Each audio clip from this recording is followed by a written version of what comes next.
Fíjese que ya revisando las cifras de lo que va a ser pues el desempeño de las finanzas públicas para este 2026, pues revela que el gasto en pensiones superará 6% del Producto Interno Bruto y bueno, pues el espacio fiscal para este, digamos, rubro apenas es de 1.5%, lo que pues habla de que tendrán que hacerse hacia adelante cambios en este tema, el tema de las pensiones. Y para platicar de este tema nos acompaña Alejandra Macías, directora ejecutiva del Centro de Investigación Económica y Presupuestaria, el CIEP. Alejandra, buenas tardes. Hola, muy buenas tardes, Rogelio. Alejandra, pues coméntanos cómo está el panorama de el gasto en pensiones para nuestro país en este año que inicia.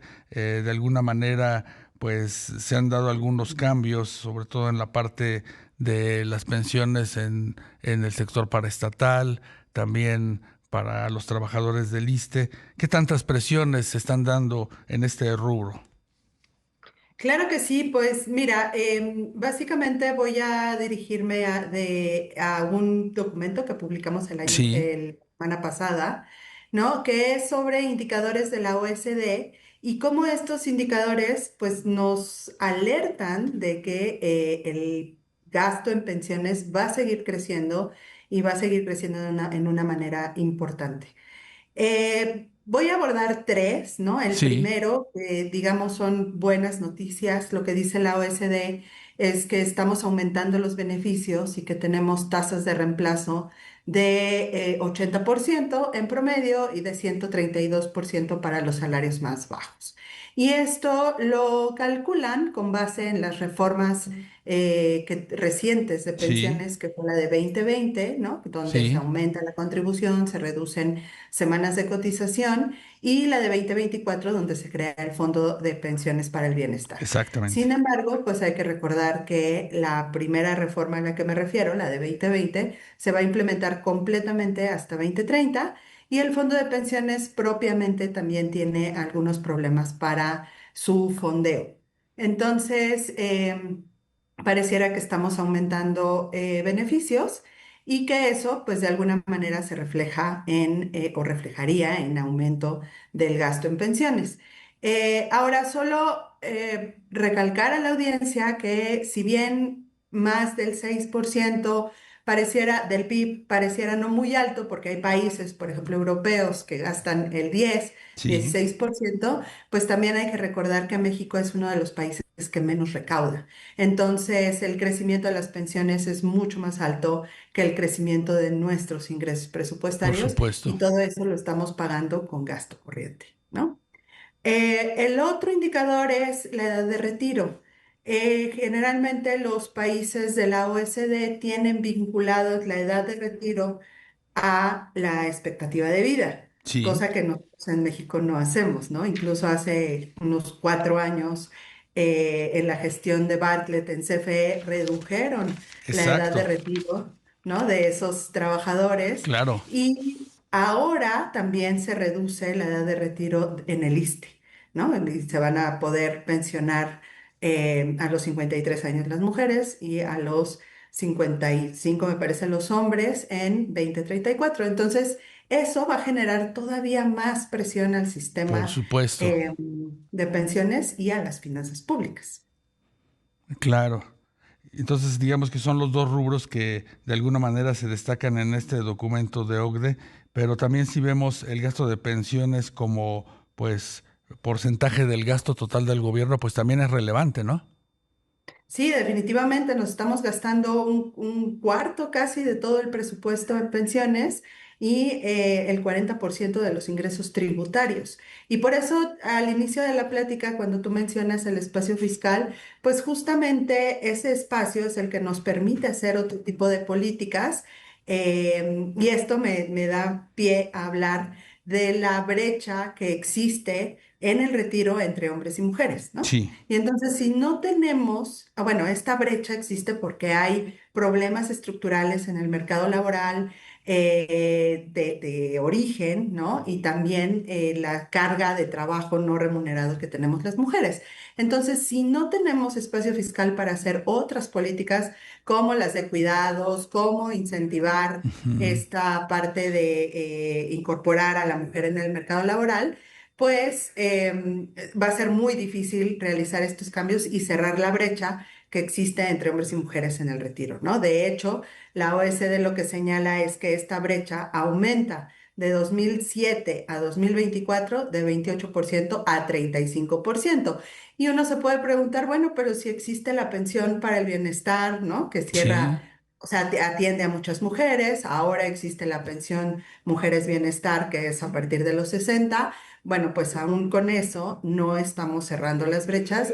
Puede ser que en general la población esté mejor en ingresos, pero no la diferencia entre hombres y mujeres. claro. Y a partir de estas diferencias que, como tú dices, son relevantes, Alejandra, ¿tú ves que en esta administración hay espacio para incorporar este sistema nacional de cuidados que de alguna manera podría ayudar a las mujeres que pues tienen pues este trabajo, esta labor en las casas? Yo creo que no hay mejor oportunidad, Rogelio, que esta administración con una presidenta y haciendo sobre todo relevante el tema, ¿no? O sea, Sí, ya en el presupuesto 2026 ya existe el anexo transversal de cuidados que por lo menos sirve para visibilizar el tema, ¿no? sí, En realidad el anexo no es financiamiento extra y sin financiamiento extra va a ser muy difícil tener un sistema de cuidados. Pero ya estamos hablando de eso, ¿no? Ya hay una subdirección en la Secretaría de las Mujeres que atiende el tema de cuidados y pues la idea es que tenga esta perspectiva feminista que sí. es de redistribuir los cuidados entre todas las personas, ¿no? Independientemente de si eres hombre o mujer, y de reconocer que es un trabajo no remunerado y por ende también remunerarlo, ¿no? Claro. Alejandra, ¿y en el CIEP qué consideran que podría ser la alternativa? Pensar en una reforma en pensiones que pues ahora sí se involucren todas las aristas del tema, o bien optar por una reforma fiscal para pues financiar el sistema actual. Yo creo que son las dos cosas, Rogelio. O sea, no podemos hablar de reforma fiscal sin una reforma en pensiones, ¿no? Cuando Sí, hablamos, bueno, le pueden ser, utilizar otras palabras, pero no solo hablamos, cuando hablamos de reforma fiscal, de la parte tributaria, sino también de cómo estamos asignando y el gastando el gasto, claro. presupuesto, ¿no? Entonces, y cómo usamos la deuda también. Ujú. Entonces, creo que van a la par y el sistema de pensiones tiene muchos vacíos, entre ellos, pues una institución rectora, ¿no? De la política de pensiones. Hay cosas que sabemos y este 6% o más de 6%, pues es a nivel federal, pero la realidad es que no sabemos de qué tamaño es el problema a nivel estatal, Claro, municipal y de escuelas públicas, ¿no? Entonces, hace mucha falta regular esa creación de sistemas de pensiones y bueno, hay también varios vacíos o huecos legales que tendríamos que estar revisando para que esas pensiones no lleguen a ser tan onerosas. Y hablar de contener el gasto en pensiones de la generación de transición, que son los del esquema anterior, y pues seguir fortaleciendo el sistema de cuentas individuales que al final es el vigente. claro. Algunos consideran, Alejandra, que es una auténtica bomba de tiempo para las finanzas públicas. ¿Hay algún escenario de cuándo podría presentarse pues este punto crítico para las finanzas públicas?